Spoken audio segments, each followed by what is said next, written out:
Welcome back to TV9 చేతన. పిడికిలి బిగించిన మా సంకల్పం, ప్రజల పట్టుదల మా విజయాలకు దారులు వేశాయి. ఆ వివరాలు ఇప్పుడు చూద్దాం.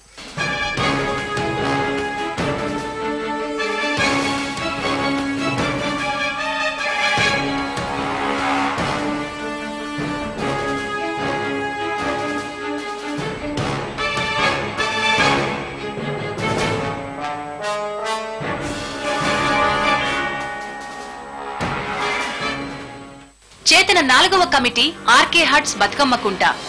TV9 చేతన పేదల కోసం మౌలిక సదుపాయాల పోరాటం మాత్రమే కాదు, వారిలో చైతన్యాన్ని పెంచి వారికి తోడు నీడగా అండగా ఉంటుంది. ఆర్కే హట్స్ బతుకమ్మకుంట ప్రాంతంలో నివసిస్తున్న పేదల కోసం రెడ్ క్రాస్, TV9 సంయుక్తంగా వరల్డ్ హెల్త్ డే సందర్భంగా హెల్త్ క్యాంప్ ని నిర్వహించింది. దాదాపు 800 మంది పేద ప్రజలు లబ్ధి పొందారు. ఒకవైపు పేదల హక్కుల కోసం పోరాటం చేస్తూనే సాంఘిక దురాచారాల్ని కూడా నిర్మూలించేందుకు కృషి చేస్తోంది చేతన. బస్తీలో గుడంబా అమ్ముతున్న వారిపై దాడులు నిర్వహించేందుకు కృషి చేసింది. ఎన్నోసార్లు గుడంబా ప్యాకెట్లను తగులపెట్టింది. స్థానిక పోలీసుల అలసత్వాన్ని వెలుగులోకి తీసుకొచ్చింది చేతన. చేతన 5వ కమిటీ గౌస్ నగర్. ఈ ఏరియాను పునరావాసం అంటూ నగరానికి కొన్ని మైళ్ల దూరంలోకి విసిరేసింది మన ప్రభుత్వం. పేదల కోసం ప్రభుత్వం కట్టించిన ఇళ్లు నాసిరకం. గౌస్ నగర్ లో కమిటీ ఏర్పాటు చేసిన చేతన కూలే గోడలు, కల్తీ కట్టడాలను బయటపెట్టింది. దీంతో పాటు డ్రైనేజీ, మంచినీళ్ల సమస్యల్ని తమ ఎజెండాలో ప్రధాన సమస్యలుగా ఎక్కుపెట్టి పోరాడింది చేతన కమిటీ. ఇందుకు స్పందించిన అధికారులు డ్రైనేజీ సమస్యని పూర్తిగా పరిష్కరించారు. చేతన 7వ కమిటీ శాంతినగర్. లెప్రసీ వ్యాధిగ్రస్తుల కోసం ప్రభుత్వం ఏర్పాటు చేసిన కాలనీ శాంతినగర్. కుష్టు వ్యాధిగ్రస్తులకు ఇళ్లు కట్టించామని గొప్పలు చెప్పుకుంటున్న ప్రభుత్వం పేరుకే తప్ప శాంతినగర్ ప్రజలు ఎలా ఉంటున్నారో ఏ రోజూ చూడలేదు. వీళ్లకు చెందాల్సిన నిధులు మధ్యలో నొక్కేసిన అధికారులని పెంచి పోషించింది. ఇళ్లు కట్టాం, రోడ్లు వేశాం, డ్రైనేజీ సదుపాయం ఉందని లెక్కకే తప్ప ప్రజలకు ఉపయోగపడ్డాయా లేదా అని ఆలోచించలేదు. శాంతినగర్ లో ప్రజల కోసం 7 లక్షల రూపాయలు మంజూరు చేసి డ్రైనేజీ సిస్టమ్ ని ఏర్పాటు చేయించింది ప్రభుత్వం. కానీ తాళం వేసితిమి, గొళ్ళెం మరిచితిమి అన్న చందాన కాంట్రాక్టర్ చాతుర్యం, ఇంజనీర్ల అతి తెలివి తోడై సెప్టిక్ ట్యాంక్ అడుగున వేయాల్సిన పైప్ లైన్ కనెక్షన్ పైనే ఇచ్చేశారు. దాంతో నీళ్లు వెనక్కి తన్ని శాంతినగర్ కాలనీ వాసులకి మరుగుదొడ్లు ఉపయోగించుకునే అవకాశమే లేకుండా చేశారు. అసలే కుష్టు వ్యాధి వల్ల కలిగిన అంగవైకల్యం, దానికి తోడు మరుగుదొడ్లు లేకపోవడంతో బహిర్భూమికి బయటికి వెళ్లాల్సి రావడం, మంచినీళ్లు పట్టుకోవడానికి సరైన సదుపాయం లేకపోవడంతో ఈ కాలనీ వాసులు పడ్డ బాధలు వర్ణనాతీతం. ఈ బాధలు చెప్పుకునేందుకు వారు ఎన్నిసార్లు రాజకీయ నాయకుల దగ్గరికి వెళ్లినా, ప్రభుత్వాధికారులకు విన్నవించుకున్నా సమస్యకి పరిష్కారం లేకపోగా పైగా అవమానాలు, హేళనలు ఎదుర్కొన్నారు. ఇలాంటి పరిస్థితిలో TV9 చేతన ప్రజల చేతిలో నిజమైన ఆయుధంగా నిలిచింది. చేతన కమిటీ ధర్నాకు దిగింది.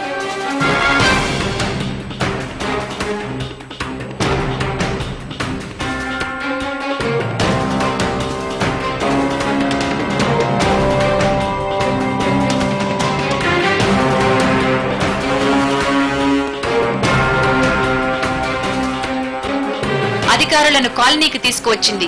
తమ అవసరాలను, కష్టాలను, సమస్యలను వారి దృష్టికి తీసుకొచ్చింది. దీంతో ప్రజా దర్బార్లో నేరస్తులుగా నిలబడ్డ అధికారులు వెంటనే చేసిన తప్పును సరిదిద్దుకునేందుకు కొత్త సెప్టిక్ ట్యాంక్ కట్టించి ప్రతి ఇంటికి కనెక్షన్ ఇవ్వడానికి చకచకా పనులు ప్రారంభించారు. ఇదే కాక వారి కోసం 13,20,000 రూపాయలు మంజూరు చేసి ఆ నిధులతో వారికి అవసరమైన చెప్పులు, మందులు అందించడం జరుగుతోంది. చేతన 11వ కమిటీ సికింద్రాబాద్ లోని అంబేద్కర్ నగర్. అంబేద్కర్ నగర్ లోని ప్రధాన సమస్య ఏరులై పారుతున్న మద్యం. మద్యంతో పాటు వైట్నర్ మత్తులో జోగుతున్న అంబేద్కర్ నగర్ యువత కాకీల చెరలో చిక్కుకుని ఊచలు లెక్క పెట్టడం చరామామూలే అయిపోయింది. ఈ ప్రాంతంలో చేతన వెలిసిన తరువాత బెల్ట్ షాపులకు మద్యం అమ్మరాదని అల్టిమేటం జారీ చేశారు. చేతన కమిటీ ఆధ్వర్యంలో మద్యం బెల్ట్ షాపులపై తరచూ దాడులు కూడా జరిగాయి. దీంతో ప్రజలకు కొంతవరకు ఊరట కలిగింది. కేవలం మద్యమే కాకుండా అక్రమాలకు పాల్పడుతున్న రేషన్ డీలర్ బాగోతాన్ని కూడా బయటపెట్టి సక్రమంగా రేషన్ జారీ చేయడానికి ఉపయోగపడింది చేతన. చేతన 16వ కమిటీ లక్ష్మయ్య హట్స్. మూసీ పరివాహక ప్రాంతమైన లక్ష్మయ్య హట్స్ వాసులకు ప్రధానమైన సమస్య నివసించేందుకు ఇళ్లు లేకపోవడమే. ఎన్నో ఏళ్లుగా వీళ్లు ఈ ప్రాంతంలో నివసిస్తున్నా అధికారులు వీళ్లను తరిమేయాలనే ప్రయత్నం చేశారు. నది ఒడ్డున తలదాచుకుంటున్న వీళ్లకు 4 గజాల స్థలం కేటాయించడంలో ప్రభుత్వం విఫలమైంది. చేతన ద్వారా వెలుగులోకి వచ్చిన వీరి దయనీయ గాథ విన్న నగర కమిషనర్ ఈ ప్రాంతాన్ని సందర్శించి ఇళ్లు ఇవ్వమని అధికారులకు హుకుం జారీ చేశారు. వీరి పోరాటానికి మద్దతుగా నిలిచింది చేతన. చేతన 17వ కమిటీ గిరినగర్. ప్రభుత్వ పథకాలు పేదలకు అందని ద్రాక్షలు అనడానికి గిరినగర్ ఒక ఉదాహరణ. గిరినగర్ మహిళలంతా పావలా వడ్డీ రుణాల కోసం పోపు డబ్బాలో దాచుకున్న ఒక్కొక్క రూపాయిని పోగేశారు. చివరకు చేతులెత్తేసిన బ్యాంక్ లోన్లు ఇవ్వకుండా డబ్బు వాపస్ చేయకుండా అడ్డుకుంది.